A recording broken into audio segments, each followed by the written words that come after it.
A familiar imported food can arrive looking almost effortless, sealed, labeled, and sitting exactly where a shopper expects it. But in March 2021, a single container ship blocked one of the world's busiest trade routes, slowing an estimated $9.6 billion in goods every day. The ship was the Ever Given, and the route was the Suez Canal. The obstruction lasted 6 days, from March 23rd through March 29th. By March 28th, at least 369 vessels were waiting to pass. Some headlines and later accounts connected that disruption to food shipments. But the evidence supplied here does not identify particular foods, brands, cargo owners, or quantities. What it does reveal is the machinery of delay, how a narrow passage, one grounded vessel, and a growing queue could hold any affected cargo, including food, if it was aboard, inside a transport system suddenly unable to move. The canal's modern promise is simple. It serves trade moving among Europe, Asia, and the Middle East. That makes it more than a line on a map. It is part of the timetable behind ships, ports, containers, warehouses, and buyers separated by continents. The supplied evidence does not establish the canal's construction history or quantify how much food normally uses it, so those questions must remain outside this account. What is documented is the route's importance and the scale of the interruption. When the Ever Given ran aground, traffic through that section could not continue. The event exposed a contradiction at the center of global shipping. Enormous amounts of cargo can move through a system that depends on one vessel after another, clearing a confined piece of infrastructure. The canal creates efficiency while it is open. The same concentration of traffic creates a bottleneck when it is not. The physical scale helps explain why the obstruction was not a minor traffic incident. The Ever Given was about 400 meters, or 1,300 feet, long. It weighed 224,000 tons and had a capacity of 20,000 20-foot equivalent container units. On the morning of March 23rd, strong winds buffeted the vessel. It ran aground and became wedged across the waterway, with its bow and stern stuck on opposite canal banks. Location made the situation worse. The grounding occurred south of the canal's two-channel section. In that position, other ships could not simply use a parallel channel to get around it. The route had become a stopped line, not merely a slowed one. For cargo aboard waiting vessels, the immediate problem was therefore mechanical and unavoidable. The ships could not pass the obstruction, so their goods could not continue through the canal on schedule. That distinction matters when discussing food. The evidence does not provide a manifest showing which waiting ships carried food, and it does not document a specific product spoiling, disappearing from stores, or changing price because of the blockage. Claims at that level would go beyond the record. The supported mechanism is narrower. If a food shipment was aboard the Ever Given or one of the ships waiting to transit, its voyage through the canal was delayed while traffic remained blocked. The container might have been ready. The vessel might have reached the route. A buyer might have expected arrival according to an earlier timetable. None of that could move the ship through a channel occupied from bank to bank. The hidden constraint was not food production, packaging, or consumer demand.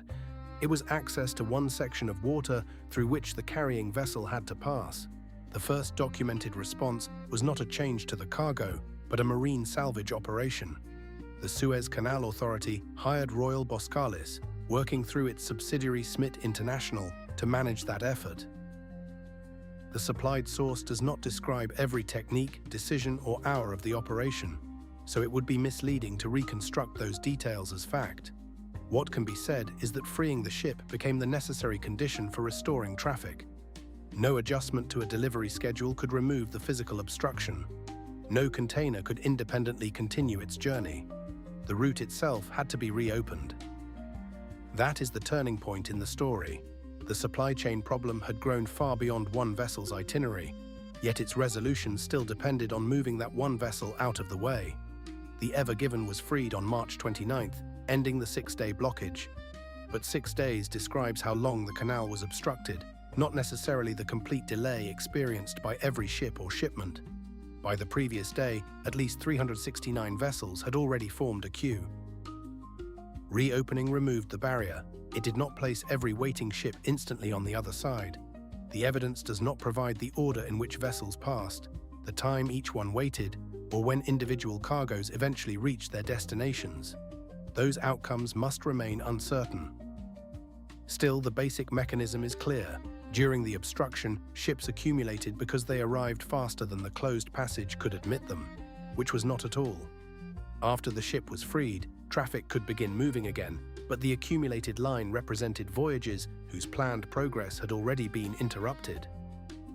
A blockage can end at one location while its scheduling consequences continue elsewhere. The widely repeated estimate of $9.6 billion per day also requires careful interpretation. It referred to goods tied up by the disruption, not a documented daily destruction of $9.6 billion in cargo. Delayed value is not automatically lost value. A shipment can arrive late and still be delivered. A contract can be disrupted without the entire cargo becoming worthless. And because the supplied evidence does not divide that estimate by category, none of it can responsibly be assigned specifically to food. The number instead measures exposure, the extraordinary value of trade whose movement depended on the route remaining open.